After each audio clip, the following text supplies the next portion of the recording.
Hi hello welcome back to Janu's kitchen.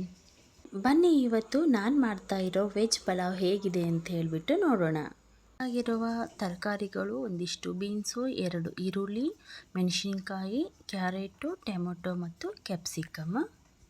ಮೊದಲಿಗೆ ನಾವು ಪೇಸ್ಟ್ನ ready ಮಾಡ್ಕೊಳ್ಬೇಕು. ಅದಕ್ಕಾಗಿ ಒಂದು ದಪ್ಪ ಸೈಜ್ದು ಬೆಳ್ಳುಳ್ಳಿ, ಒಂದಿಷ್ಟು ಶುಂಠಿ, ಮೆಣಸಿನ್ಕಾಯಿ ಒಂದು 4 ಮತ್ತು ಪುದೀನ ಸೊಪ್ಪು, ಕೊತ್ತಂಬರಿ ಸೊಪ್ಪನ್ನ ಹಾಕ್ಕೊಂಡು ಇದನ್ನು ಪೇಸ್ಟ್ ಮಾಡಿ ರೆಡಿ ಮಾಡಿ ಇಟ್ಕೊಳ್ಬೇಕು. ತುಂಬ ಅಂದರೆ ತುಂಬ ಚೆನ್ನಾಗಿ ಬರುತ್ತೆ. ಪ್ಲೀಸ್ ಒನ್ ಟೈಮ್ ಟ್ರೈ ಮಾಡಿ, ನೀವು ಮತ್ತೆ ಮತ್ತೆ ಮಾಡ್ಕೊಳ್ತೀರಾ. ನೀರೇನು ಹಾಕೋಕ್ಕೆ ಹೋಗಬೇಡಿ, ಹಾಗೆ ಪೇಸ್ಟ್ ಮಾಡ್ಕೊಳ್ಳಿ. ನೋಡಿ, ಈಗ ನಾನು ಪೇಸ್ಟ್ ಮಾಡ್ಕೊಂಡಿದ್ದೀನಿ. ವಾಟ್ರ್ ಏನು ಹಾಕಿಲ್ಲ, ಸೊಪ್ಪಲ್ಲಿರೋದೇ ವಾಟ್ರ್ ಅದು. ನೆಕ್ಸ್ಟ್ ಎಲ್ಲ ತರಕಾರಿಗಳನ್ನ ಚಿಕ್ಕದಾಗಿ ಕಟ್ ಮಾಡ್ಕೋಬೇಕು. ಈರುಳ್ಳಿ ಒಂದೇ ಸ್ಲೈಸಾಗಿ ಉದ್ದಕ್ಕೆ ಇದೆ ಮತ್ತು ಹಸಿ ಬಟಾಣಿ ತೊಗೊಂಡಿದ್ದೀನಿ. ಸ್ಟವ್ ಮೇಲೆ ಕುಕ್ಕರ್ ಇಟ್ಟು ಬಿಸಿಯಾದ ನಂತರ 2 ಸ್ಪೂನು ತುಪ್ಪನ ಹಾಕ್ಕೊಳ್ತಾ ಇದ್ದೀನಿ. ನೆಕ್ಸ್ಟು ನಮಗೆ ನೋಡಿಕೊಂಡು ಎಣ್ಣೆ ಹಾಕ್ಕೊಳ್ಬೇಕು. 1 ಮರಾಠಿ ಮೊಗ್ಗು, 2 ಏಲಕ್ಕಿ, ಜಾಪತ್ರೆ, ಚಕ್ಕಿ, ಲವಂಗ ಮತ್ತು ಪಲಾವ್ ಎಲೆನ ಹಾಕ್ಕೊಳ್ಬೇಕು. ತುಪ್ಪ ಮತ್ತು ಎಣ್ಣೆ ಸೊಪ್ಪು ಚೆನ್ನಾಗಿ ಹಾಕ್ಕೊಂಡ್ರೆ ಪಲಾವ್ ತುಂಬ ರುಚಿಯಾಗಿ ಬರುತ್ತೆ. ನೆಕ್ಸ್ಟು ಹಸಿ ಬಟಾಣಿನ ಹಾಕ್ಕೊಳ್ಬೇಕು. ಇದು ಸ್ವಲ್ಪ ಫ್ರೈ ಆದ ನಂತರ ಆನಿಯನ್ಸ್ ಹಾಕ್ಕೋಬೇಕು. ಈರುಳ್ಳಿನ ಚೆನ್ನಾಗಿ ಫ್ರೈ ಮಾಡ್ಕೊಳ್ಬೇಕು. ಇದೊಂದು ಸ್ವಲ್ಪ ಬ್ರೌನ್ ಕಲರ್ ಬಂದರೆ ತುಂಬ ಚೆನ್ನಾಗಿರುತ್ತೆ ಟೇಸ್ಟು. ಈಗ ನಾನು ಹಾಕ್ಕೊತಿರುವ ಮಸಾಲ ಇದು ಆಲ್ ಇನ್ ಒನ್ ಅಂತ ಹೇಳ್ಬೋದು.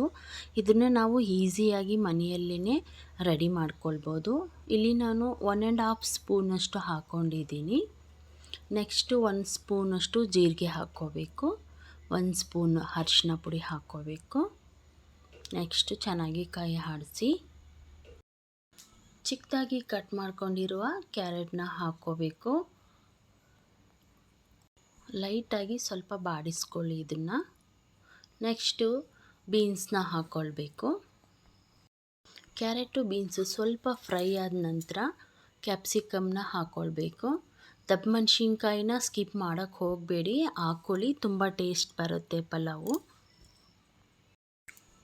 2 ಮಿನಿಟ್ಸ್ ಎಲ್ಲನೂ ಚೆನ್ನಾಗಿ ಸ್ವಲ್ಪ ಫ್ರೈ ಮಾಡ್ಕೊಳ್ಳಿ. ನೆಕ್ಸ್ಟು 1 ಸ್ಪೂನಷ್ಟು ಖಾರ ಪುಡಿ ಹಾಕ್ಕೋಬೇಕು. 1 ಸ್ಪೂನ್ ಖಾರ ಪುಡಿ ಸಾಕಾಗುತ್ತೆ, ಯಾಕಂದರೆ ಆಲ್ರೆಡಿ ಮಸಾಲದಲ್ಲಿ ನಾವು ಮೆಣಸಿನ್ಕಾಯಿನ ಹಾಕ್ಕೊಂಡು ಪೇಸ್ಟ್ ಮಾಡ್ಕೊಂಡಿದ್ದೀವಿ. ಈಗ ಮಾಡ್ಕೊಂಡಿರೋ ಮಸಾಲಾನ ಹಾಕ್ಕೊಳ್ತಾ ಇದ್ದೀನಿ. ಈ ಪೇಸ್ಟಲ್ಲಿ ಶುಂಠಿ, ಬೆಳ್ಳುಳ್ಳಿ, ಕೊತ್ತಂಬರಿ ಸೊಪ್ಪು, ಪುದೀನ ಸೊಪ್ಪು ಮತ್ತು ಮೆಣಸಿನ್ಕಾಯಿ ಇದೆ. ಪೇಸ್ಟ್ ಹಾಕಿದ ನಂತರ 1 or 2 ಮಿನಿಟ್ಸ್ನ ನಾವು ಫ್ರೈ ಮಾಡ್ಕೊಳ್ಬೇಕಾಗುತ್ತೆ. ನೆಕ್ಸ್ಟು ಟೊಮೊಟೊ ಹಾಕ್ಕೋಬೇಕು. ರುಚಿಗೆ ತಕ್ಕಷ್ಟು ನೋಡಿಕೊಂಡು ಉಪ್ಪು ಹಾಕ್ಕೊಳ್ಬೇಕು. 1 ನಿಮಿಷ ಚೆನ್ನಾಗಿ ಫ್ರೈ ಮಾಡ್ಕೊಳ್ಳಿ. ಮೆಂತ್ಯ ಸೊಪ್ಪಿದ್ರೂ ನೀವು ಹಾಕ್ಕೋಬೋದು, ಚೆನ್ನಾಗಿ ಬರುತ್ತೆ ಪಲಾವು. ನಾನಿಲ್ಲಿ ಕಸ್ತೂರಿ ಮೆಥಿನ ಹಾಕ್ಕೊಳ್ತಾ ಇದ್ದೀನಿ. ಕಸ್ತೂರಿ ಮೆಥಿ ಎಲ್ಲ ಮಸಾಲಾಗೆ ಹತ್ಕೊಳ್ಳೋ ಹಾಗೆ ಎಲ್ಲದನ್ನು ನೀಟಾಗಿ ಕೈ ಆಡಿಸ್ಕೊಳ್ಬೇಕು. ನೆಕ್ಸ್ಟು 1 ನಿಂಬೆಹಣ್ಣನ್ನು ಫುಲ್ 1 ನಿಂಬೆಹಣ್ಣಿಂದು ರಸ ತೆಗೆದ್ಬಿಟ್ಟು, ಬೀಜ ಹಾಕೋಕ್ಕೆ ಹೋಗಬಾರ್ದು. ಬೀಜ ಬಿದ್ದರೆ ಒಂದು ಸ್ವಲ್ಪ ಪಲಾವ್ದು ಟೇಸ್ಟ್ ಸ್ವಲ್ಪ ಚೇಂಜ್ ಆಗುತ್ತೆ. ಸೊ ನೀಟಾಗಿ ಬೀಜನ ತೆಗೆದುಕೊಂಡು ರಸ ಮಾತ್ರ ನಾವು ಪಲಾವ್ದಲ್ಲಿ ಹಾಕ್ಕೊಳ್ಬೇಕು. ನಂತರ ಅರ್ಧ ಕಪ್ನಷ್ಟು ಮೊಸರು ಹಾಕ್ಕೊಳ್ತಾ ಇದ್ದೀನಿ. ಮೊಸರು ಹಾಕ್ಕೊಂಡ ನಂತರ ಚೆನ್ನಾಗಿ ಕಲಿಸ್ಕೊಳ್ಬೇಕು.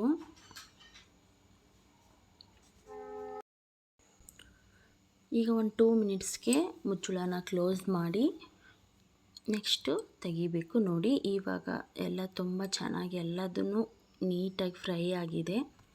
ಈಗ ನೆಕ್ಸ್ಟು ನಾವು ಅಕ್ಕಿ ಹಾಕ್ಕೊಳ್ಬೇಕಾಗುತ್ತೆ. ಇದು ಮಾಮೂಲಿ ನಾವು ರೆಗ್ಯುಲರಾಗಿ ಯೂಸ್ ಮಾಡೋ ಸೋನಾ ಮಸೂರಿ ರಾ ರೈಸ್ ಅಂತ ಹೇಳ್ತೀವಲ್ವ, ಅದಾದ್ರೂ ಹಾಕ್ಕೊಂಡ್ರೂ ಚೆನ್ನಾಗಿರುತ್ತೆ. ಇಲ್ಲ ನಮಗೆ ಬಾಸುಮತಿ ಬೇಕಂದ್ರೂ ಅದು ಹಾಕ್ಕೊಂಡ್ರೂ ಕೂಡ ತುಂಬ ಚೆನ್ನಾಗಿರುತ್ತೆ. ನಾನಿವತ್ತು ಬಾಸುಮತಿಲೇ ಮಾಡ್ತಾ ಇದ್ದೀನಿ. ಬಾಸುಮತಿ ಹಾಕ್ಕೊಳ್ಳೋದಾದರೆ ಇದನ್ನು ನೆನೆಸಿಡೋದು ಅವಶ್ಯಕತೆ ಇರಲ್ಲ.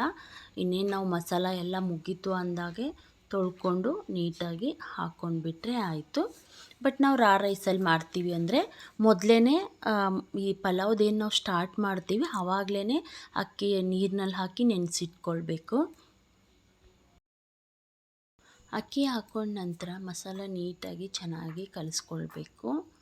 ನಾನಿಲ್ಲಿ 2 ಗ್ಲಾಸ್ನ ಹಾಕ್ಕೊಂಡಿರೋದು, ಅದಕ್ಕಾಗಿ ನೀರನ್ನ ನಾನೊಂದು 3 ಗ್ಲಾಸ್ ಮೇಲೆ ಸ್ವಲ್ಪ ಹಾಕ್ಕೊಳ್ತೀನಿ ಅಷ್ಟೇ.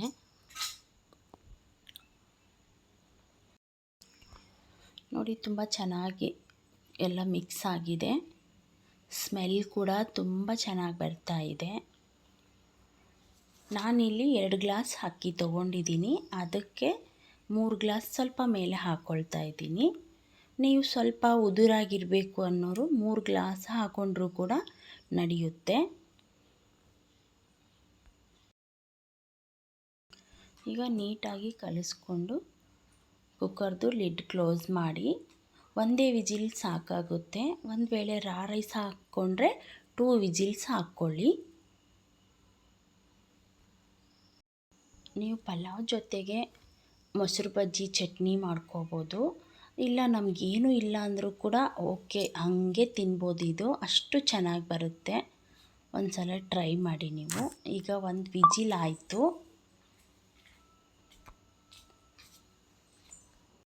ಕುಕ್ಕರ್ ಹವಾ ಹೋಗಿದೆ, ಬನ್ನಿ ಓಪನ್ ಮಾಡಿ ನೋಡೋಣ. ವಾವ್, ಸ್ಮೆಲ್ ತುಂಬ ಚೆನ್ನಾಗಿ ಬರ್ತಾ ಇದೆ. ಕಲರ್ ಕೂಡ ತುಂಬ ಚೆನ್ನಾಗಿ ಬಂದಿದೆ. ಪ್ಲೀಸ್ ಒನ್ ಟೈಮ್ ಟ್ರೈ ಮಾಡಿ, ನೀವು ಮತ್ತೆ ಮತ್ತೆ ಮಾಡ್ಕೊಳ್ತೀರಾ. ಅಷ್ಟೊಂದು ತುಂಬ ಚೆನ್ನಾಗಿ ಬರುತ್ತೆ ಟೇಸ್ಟ್ ಇದ್ರದ್ದು. ನಾನು ಇದರಲ್ಲಿ ಹಾಕಿರುವಂಥ ಮಸಾಲ ಪೌಡರ್ನ ನಾವು ಈಸಿಯಾಗಿ ಮನೆಯಲ್ಲಿನೇ ಮಾಡ್ಕೊಳ್ಬೋದು. ಯಾರಿಗಾದರೂ ಬೇಕಿದ್ದರೆ ನೋಡಿ, ನೆಕ್ಸ್ಟ್ ನಾನು ಶಾರ್ಟ್ಸಲ್ಲಿ ಆ ವಿಡಿಯೋನ ಅಪ್ಲೋಡ್ ಮಾಡ್ತೇನೆ. ಈಗ ನಮ್ಮ ರುಚಿಯಾದ ಬಿಸಿ ಬಿಸಿ ಪಲಾವ್ ಸವಿಯಲು ಸಿದ್ಧವಾಗಿದೆ. Thank you for watching.